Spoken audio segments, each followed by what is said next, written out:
My countrymen, though not in any partisan sense, I must speak of the services of the men and women who rallied to the colors of the Republic in the World War. America realizes and appreciates the services rendered, the sacrifices made, and the sufferings endured. There shall be no distinction between those who knew the perils and glories of the battlefront or the dangers of the sea, and those who were compelled to serve behind the lines, or those who constituted the great reserve of a grand army which awaited the call in camps at home. All were brave, all were self-sacrificing, all were sharers of those ideals which sent our boys thrice armed to war. Worthy sons and daughters these, fit successors to those who christened our banners in the immortal beginning, worthy sons of those who saved the Union and nationality when Civil War wiped out the ambiguity from the Constitution, ready sons of those who drew the sword for humanity's sake the first time in the world in 1898. The 4 million defenders on land and sea were worthy of the best traditions of a people never warlike in peace and never pacifist in war. They commanded our pride. They have our gratitude, which must have genuine expression. It's not only a duty, it's a privilege to see that the sacrifices made shall be requited, and that those still suffering from casualties and disabilities shall be abundantly aided and restored to the highest capabilities of citizenship and its enjoyment.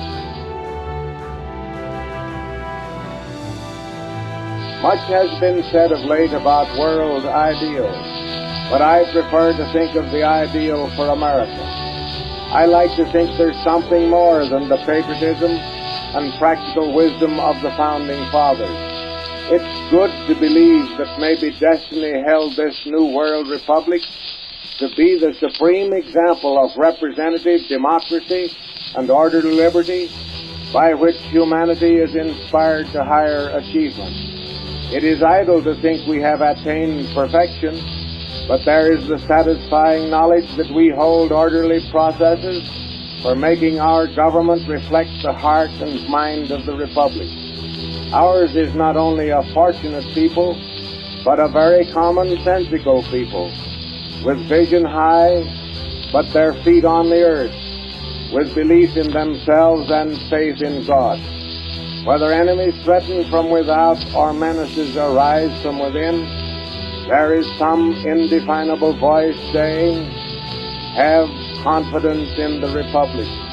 America will go on. Here is the temple of liberty no storms may shake. Here are the altars of freedom no passions shall destroy. It was American in conception, American in its building. It shall be American in the fulfillment. Sectional once, we're all American now, and we mean to be all Americans to all the world. I would not be my natural self if I did not utter my consciousness of my limited ability to meet your full expectations or to realize the aspirations within my own breast. But I'll gladly give all that is in me, all of heart, soul, and mind, and abiding love of country, to service in our common cause. I can only pray to the omnipotent God that I may be as worthy in service as I know myself to be faithful in thought and purpose. One cannot give more.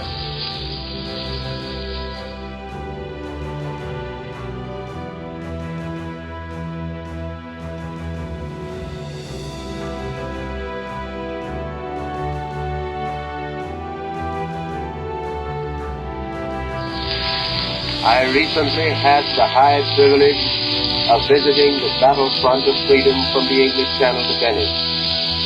I saw the superb and veteran armies of Great Britain, France, and Italy. I saw the heroic associates, with whom our own army is to fight.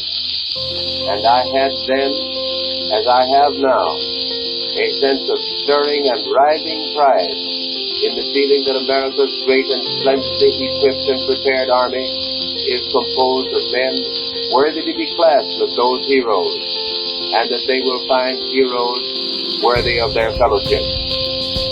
As the great army of American boys is streaming across the sea and taking its place beside the British and the French, my mind projects that picture to another which I saw in Europe. Mountains unscaled by human feet, defended by Italian engineers, with cableways running up them from valleys which seemed bottomless, and carrying up cannon, men, and munitions until these white-fingered, up-pointing mountains were really, each of them, converted into fortress sentinels, guarding Italy and guarding freedom as well, by day and by night. As an illustration of the spirit in heroic France, I heard of a French woman who went to the intelligence office of a hospital to inquire whether her husband, reported to her seriously wounded, had any chance of recovery. They told her there that her husband was dead. She turned. It was not her first sacrifice in the war. And as she turned, seemed to stagger from the room. A kindly disposed man followed her to see whether he could be of any comfort or consolation in her distress. He overtook her at the sidewalk, and she seemed almost distraught as he said to her, "Madam, I beg you to let me express my profound sympathy for this terrible blow." She turned round, faced him squarely, and catching her breath and choking back what would have been a sob, said, "Sir, under these circumstances, there is only one proper sentiment to express. Vive la France!" That is the spirit of the people and the army in Europe. It is the spirit of America. And we shall be blessed in the victory we are to win by the sacrifices which will have purified us as they will have glorified our cause.